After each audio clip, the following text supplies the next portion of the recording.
রাজধানীর বিজয়নগরে সংঘর্ষ ও আইনশৃঙ্খলা বাহিনীর হামলায় গুরুতর আহত গণ অধিকার পরিষদের সভাপতি এবং ডাকসুর সাবেক ভিপি নুরুল হক নূরের জ্ঞান ফিরেছে।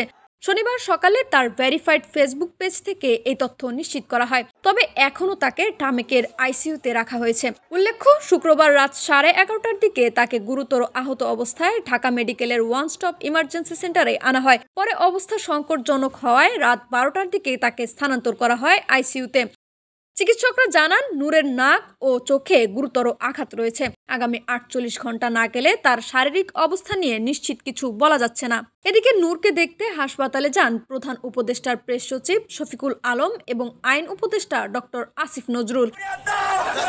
তবে আসিফ নজরুলকে ঘিরে উত্তেজনা তৈরি হয়। গণ অধিকার পরিষদের নেতাকর্মীরা স্লোগান দিয়ে তাকে অবরুদ্ধ করেন। শুক্রবার সন্ধ্যায় বিজয়নগরে জাতীয় পার্টি ও গণ অধিকার পরিষদের মধ্যে সংঘর্ষ শুরু হয়। রাত 9টার দিকে উত্তেজনা বাড়লে পুলিশ ঘটনাস্থলে গিয়ে ধাওয়া পাল্টা ধাওয়ার ঘটনা ঘটে। এক পর্যায়ে আল রাজি টাওয়ারের সামনে সংবাদ সম্মেলনের প্রস্তুতি নিচ্ছিলেন নূর ও দলের শীর্ষ নেতারা।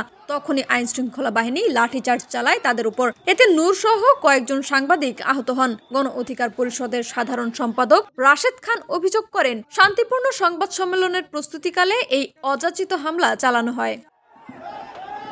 Laboni Akter, desk report.